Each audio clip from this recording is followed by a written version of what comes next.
O relógio é 11h40. Eu tenho um trato de acabar meia-noite. Não. 20 minutos eu quero falar algo da palavra de Deus. Mateus 21, versículo 18. Posso ler? Que já encontrou? Diga amém. Amém. E de manhã, voltando para a cidade, teve, primeira palavra-chave, teve o quê? Fome. Jesus teve fome.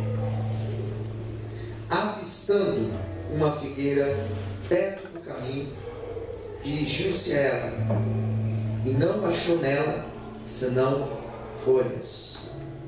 E disse-lhe: nunca mais nasça fruto de ti.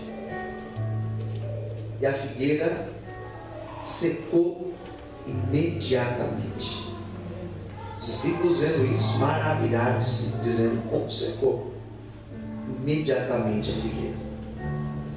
Jesus, porém, respondendo, disse-lhes: em verdade vos digo, se tiverdes fé, não duvidardes, não só fareis como foi feito a figueira, mas até este monte. Disserdes: erga-te, precipita-te no mar, assim será feito. Tudo que pedires em oração, crendo, recebereis. Amém, queridos? Senhor, fala conosco através desta palavra, através do Teu Espírito Santo. Nós estamos nessa reunião aqui, Senhor, eu creio que o Senhor tem uma palavra para as nossas vidas. Eis-nos aqui em nome de Jesus. Amém. Queridos, essa semana eu tive um sonho e eu fiquei muito preocupado com este sonho. Eu não sou muito de ter sonhos, mas essa semana, não lembro se foi na segunda, ou de domingo para segunda, ou de segunda para terça, mas foi no começo da semana. Eu sonhei que chegava o dia da convenção. E a convenção da igreja, ela não é no mesmo lugar que nós fazemos. Era um espaço muito maior, mas muito maior. Era como se fosse um auditório gigantesco. Não sei nem dizer com que parece. Eu chegava para a convenção, eu chegava em cima da hora. Igual às vezes acontece de eu chegar aqui já em cima da hora. Eu chegava correndo e eu via alguns de vocês. E eu procurava alguém para começar o culto. E todos os que eu procurei estavam dispersos na hora.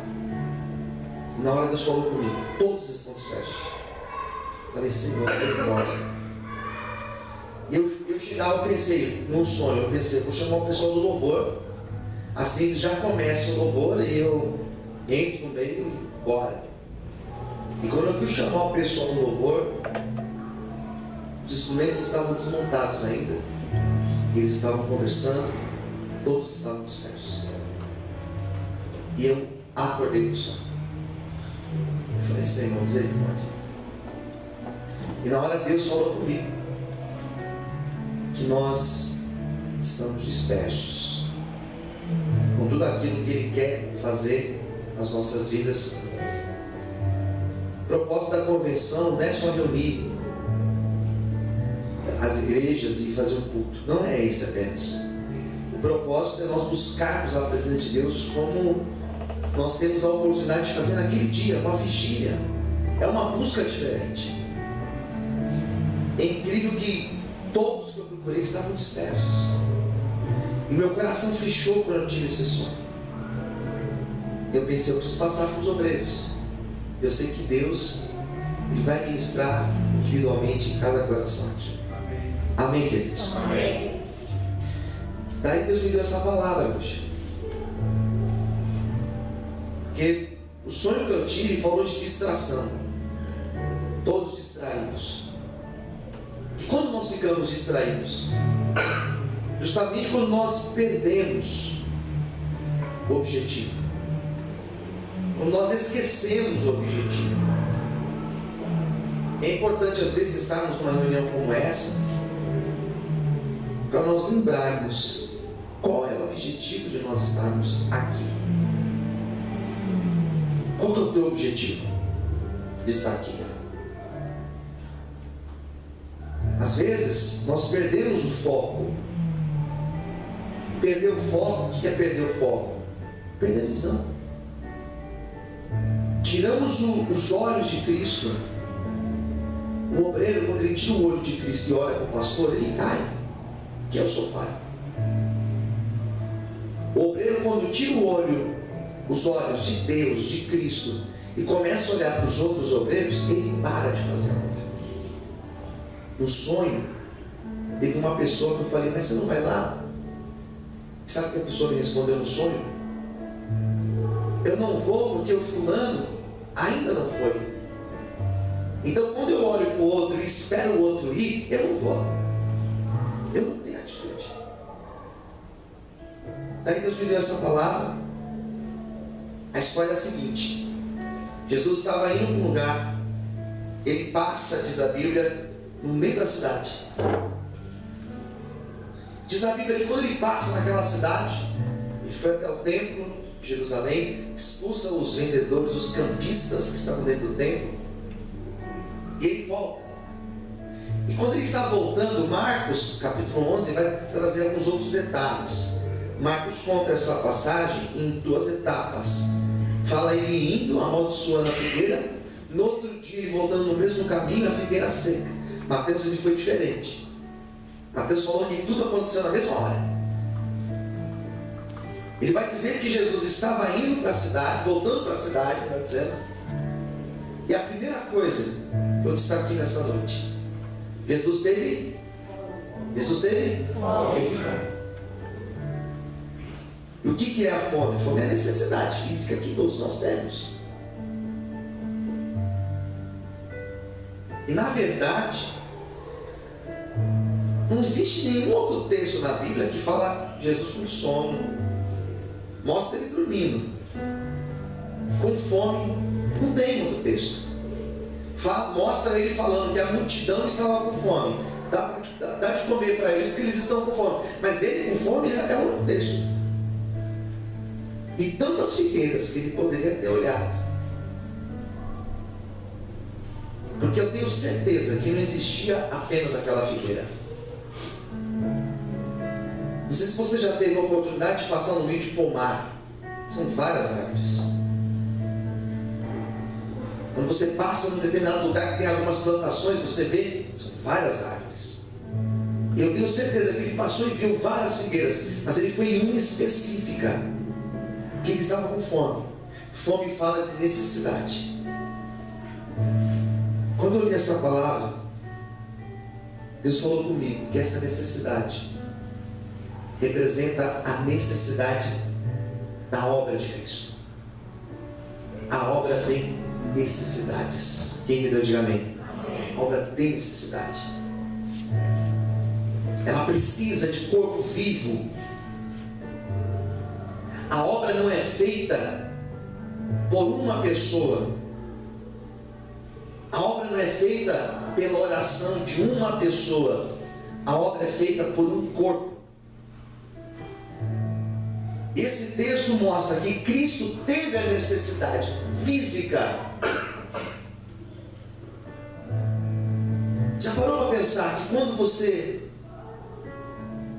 negligencia o que Deus colocou nas suas mãos, já parou para pensar que aquilo ali se torna uma figueira sem fruto? Fica vazio o lugar. O teu lugar fica vazio. Se eu não vier aqui amanhã, o meu lugar vai estar vazio. Pastor, mas tem outras pessoas, a obra não para. É claro que a obra não para. Mas o meu lugar está vazio. E na minha vida, eu aprendi com esse texto, que na minha vida, a obra de Deus para. A obra de Deus não depende nem de mim nem de você. Se eu amanhã pegar a minha mochila e falar, gente, passe bem, eu tenho certeza que Deus vai levantar alguém para continuar esta obra aqui. Quem entendeu, diga amém. Vai continuar. O dia que eu morrer, essa obra continua. O dia que Deus me tirar, a obra continua. Mas a obra de Deus na minha vida, ela pode parar. Porque Cristo, ele passou, olhou aquela figueira que tinha aparência. Não tinha fruto, mas tinha aparência. Eu expliquei na aula de segunda-feira. Quem vem nas aulas talvez tenha um pouquinho de identificação aqui. Mateus escreveu para os, vocês lembram? Os judeus. E quando nós falamos para os judeus, nós falamos para quem? Para que ele estava falando? Para sacerdotes, para escribas, para religiosos, aqueles que guardavam a lei. E o religioso, ele tem uma coisa. Sabe o que o religioso tem? Aparência. Repita comigo, religioso. Religioso. Vamos pulsar o sono. Diga assim, o religioso. Religioso. Tem aparência. Tem aparência. Mas não tem fruto. Mas não tem fruto. Ele estava falando com os judeus. Tem aparência. A figueira tinha folhas. Ela era bonita. Mas o principal não tinha fruto. Na obra de Deus, existem dois tipos de obreiro: o que tem fruto e o que não tem fruto. Aqui nessa igreja existem dois tipos de obreiros: os que têm frutos e os que não têm fruto. Jesus foi lá, jogou o templo para cima. Jesus foi lá, expulsou os mercadores do templo e voltou. O que ele foi fazer no templo? Ele foi tirar toda a aparência que existia no templo. Ele foi purificar o templo. A expressão que é usada, não sei se na tua Bíblia tem títulos, né? Mas aí no capítulo 21, versículo 12, qual que é o título que está acima? A purificação do templo. Jesus foi no templo purificar. E o purificar no templo foi Jesus pegar as bancas e jogar para cima. Às vezes Jesus pega a nossa vida e joga a nossa vida para cima, porque Ele quer que nós estejamos purificados na presença dEle. Então Ele olhou para aquela figueira bonita, sem fruto. Daí o Senhor colocou no meu coração a seguinte pergunta: eu sou uma figueira que tenho dado fruto, sim ou não? Ou qual fruto eu tenho dado? Pergunte para quem está ao seu lado: qual fruto você tem dado? Não precisa responder, mas é só para despertar, só para estimulá-los. Qual fruto que nós temos dado? Não tinha fruto. Era um negócio sem fruto, irmãos. Tinha aparência. Às vezes o obreiro tem aparência. Ele está em pé intercedendo. Quem entendeu? Diga amém. Ele está cantando. Ele pode estar até pregando. Mas é uma aparência que se você olhar atentamente, você vai ver que não tem fruto. Eu não estou estimulando você a olhar para alguém e ficar julgando ou medindo. Eu não estou estimulando isso. Inclusive quem não veio. Não estou estimulando você a criar julgamentos, porque aqui ninguém quer juiz ou juíza. Como Paulo disse, examine a si mesmo. Então nessa noite nós vamos examinar a nós mesmos. Qual fruto que eu tenho dado? Se é que eu estou dando fruto na presença do Senhor. Quem entendeu? Diga amém. Amém. Mais 5 minutos? Consegue me ouvir? Amém. 5 minutos.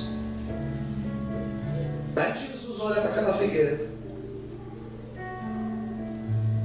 Ele fala, ele estende a mão e fala assim: nunca mais ninguém vai tomar fruto de ti.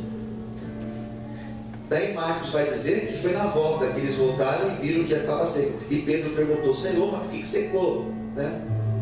Mateus vai dizer que foi na hora. Mateus usa a seguinte expressão, versículo 20: secou imediatamente. Então foi imediato. Falou, a figueira secou na hora.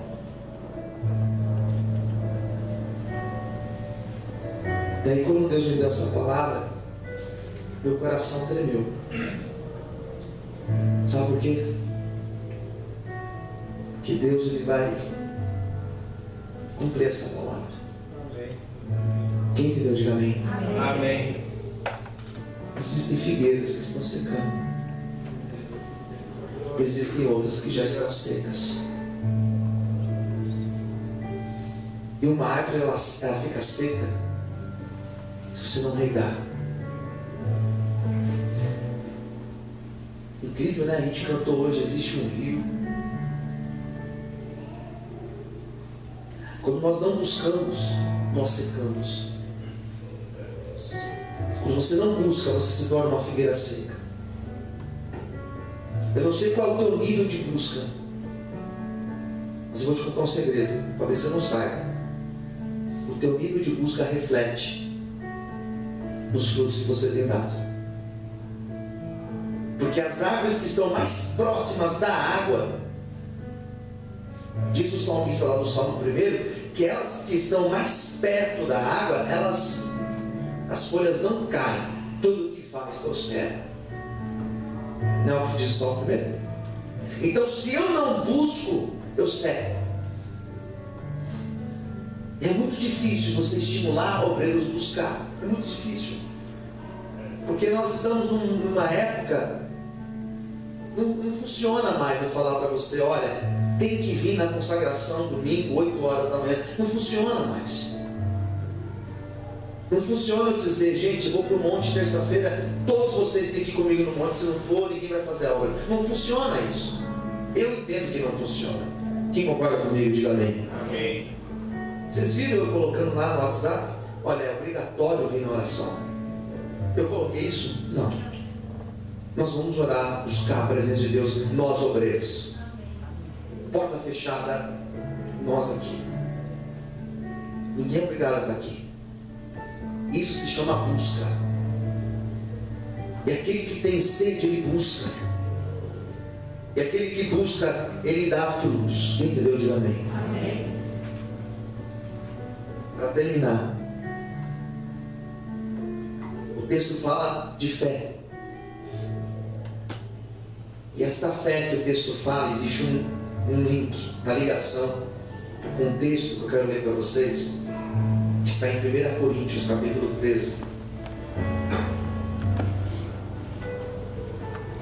1 Coríntios 13, versículo 1 e 2.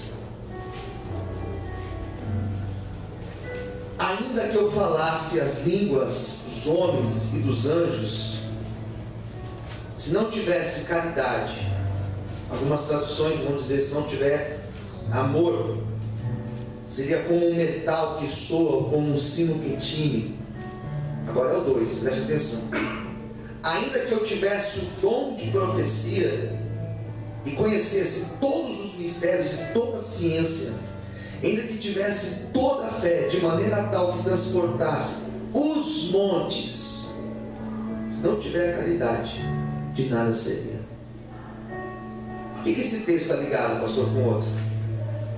Porque Jesus falou, a fé que remove montanhas. Se você tiver fé, você vai dizer para esse monte, vai daqui para lá.